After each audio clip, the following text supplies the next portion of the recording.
All right, Tuesday the 7th, we're back to our HIIT Tabata cardio timer. So again, if you forgot, you're gonna go to your timers page. That's where you're gonna get the numbers for the timer. There's no numbers in this exit workout because they're on your timers page, okay?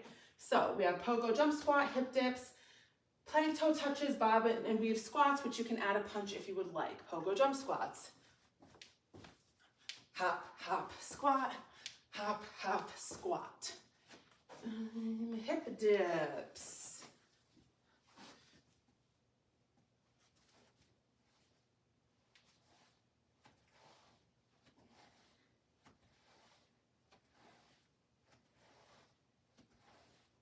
These are actually called hip touches.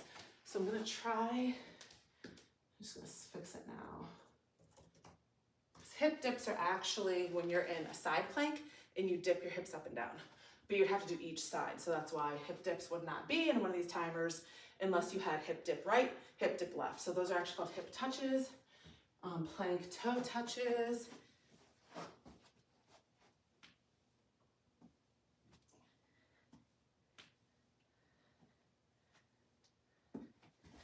And bob and weave squat. So the bob and weave squat looks like this. It's transferring your weight from one side to the other, but you can also add a punch. You can also have weights with your punch to make it harder, okay? So pogo jump squat, as I said, it's a hop, hop squat.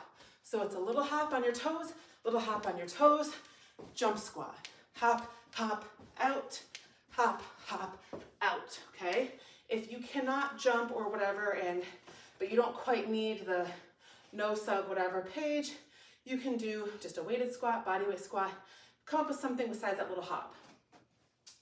Hip touches. So what I was saying before was hip dip is actually when you're on your side and you're dipping your hips up and down. But you can't do that in this timer because then you'd only be doing, you'd either have to alternate each round which side you did, or I would have to have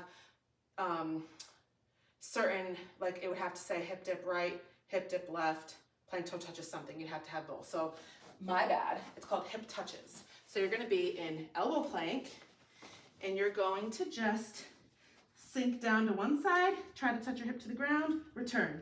Other side, return. Touch, touch, touch, touch. I always say every month. My feet slide when I do that, so I'm always re-stepping as I'm touching. Maybe that doesn't happen to you. I've seen other people do it and it doesn't happen to them. So I don't know if it's because of my carpet or what, but my feet always start to, as I move, my feet slide farther and farther. So my plank is getting longer and longer. So I always have to readjust my feet when I do that one.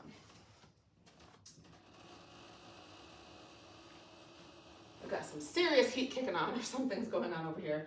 Okay, plank toe touches. So this one, I'm gonna show you the first way and then I'm gonna show you a modified version if you need it. So you're gonna be in a high plank position, but you're gonna be like kind of stretched out, okay? So your hands and your feet should actually be the same width apart. Now, you're going to pike your butt up and reach your opposite hand to opposite toe. Return to high plank. Pike up, opposite hand, opposite toe, return.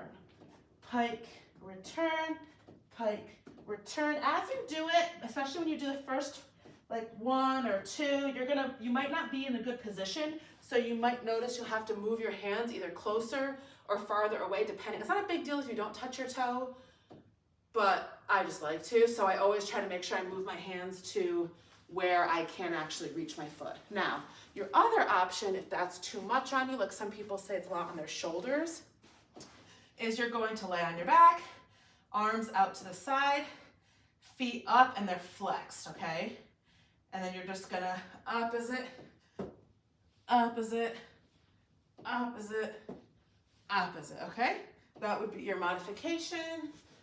And bob and weave squat. Okay, so your bob and weave squat is kind of like a sway motion. So you sway to one side, sway to the other side, okay? So when you do it, you're almost in a squat, and then as you stand, you shift all your weight to one side, okay? So there's no weight on this leg.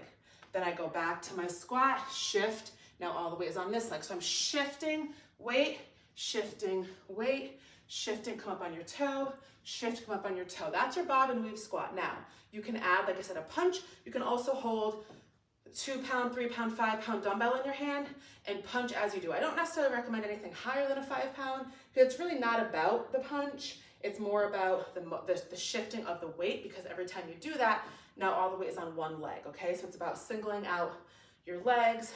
So the light weight is helpful. If it's too heavy, it might throw you off, or you might focus in too much on your arms. So you don't want your arms to get tired, okay? So you can go here, punch, here, punch, here, punch. And like I said, if you have a hand weight, that's a nice little addition. You don't have to do that. You can just do the bob and weave squat by itself. So that's Tuesday the 7th.